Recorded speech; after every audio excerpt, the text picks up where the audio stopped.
Echoing Hope came about as a result of wanting to be able to provide a future for a lot of people who wouldn't necessarily have one. Yeah, we like to say that Echoing Hope Ranch exists because children with autism grow up.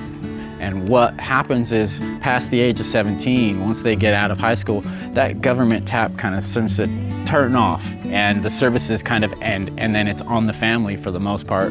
My own son lives here, and when he was entering high school, it occurred to me that I had no idea what was going to happen after that. So I went on the lookout for something, some resources, something to provide, and there's none. Some of our most important programs are our day program, where individuals come from all over the county. We provide transportation where they'll come to the ranch and they'll receive services like expressive therapies, art, expression, yoga and mindfulness. They'll do their speech therapy, and they'll learn basic skills that they need to improve to become more employable and more inclusive and independent in their lives. And we're agricultural based, so we always like to make sure that we keep an agricultural flavor on everything we do. We have about 17 individuals who are employed here on the ranch. Some of them actually work here on the ranch and just can walk right out to their job.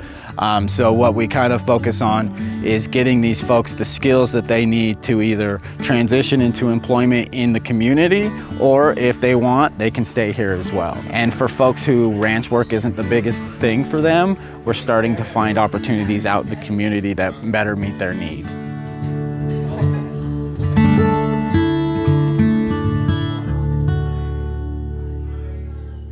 I usually work at building stuff at the shop, and I also do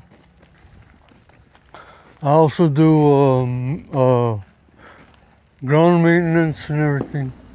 We feed the animals, we rake the pens, pick up the stuff in the pens, and then at 10 o'clock, which is about a half an hour, we take a break. We built this ourselves, modeled after a gentleman in Australia. It's aquaponics, it's raised with fish. So all the fish water gets pumped up to the top here, and it gets sprayed down through the top of the tubes, and it all trickles down into these pods here. The plants get all the nutrients they need from the fish water. They do a lot of the cleaning aspects of it, and the planting is a huge skill building task that they do, because a lot of the seeds are very small, so it's very intuitive to their skill building. Yeah, we have a woodworking program, and as well we have an automotive program. We'll do typical oil changes like light maintenance on the vehicles, checking the fluids, and also woodworking. We're working on building birdhouses as well as custom made tables.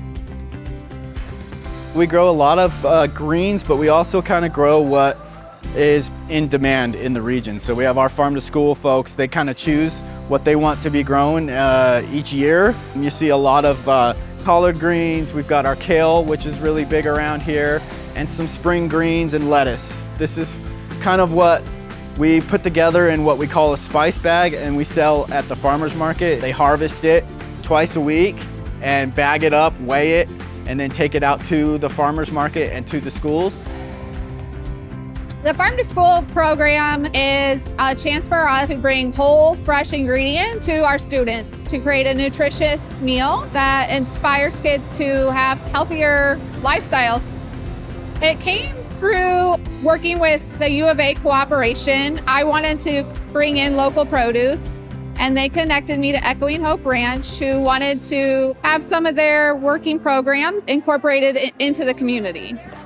We take what they grow and we incorporate it into our menus. We've done Swiss chard, mustard greens, collard greens, spinach. One of our first recipes was our tomato eggplant bake. We've got the fresh tomatoes and the fresh eggplant from Echoing Hope. And the kids loved it. They said it smells like Thanksgiving. They not only provide the produce, but we take field trips out there to the farm so the kids can really see where the produce comes from. They can talk to Echoing Hope staff and the workers there. and everything that it took and the hard work that it goes into growing what's on their plate.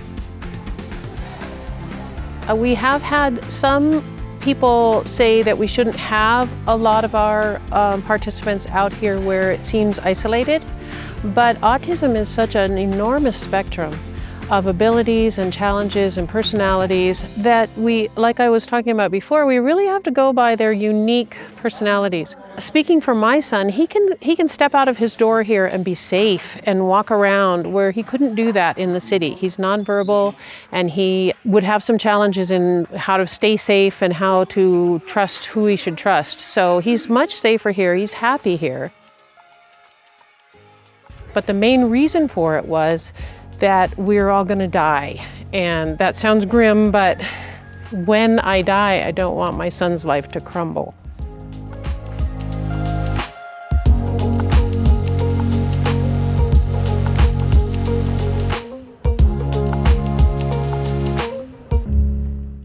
Hi, I'm Tom McNamara, host of Arizona Illustrated. Thank you for watching this story from our show. And for more local content from Arizona Illustrated, just click right here.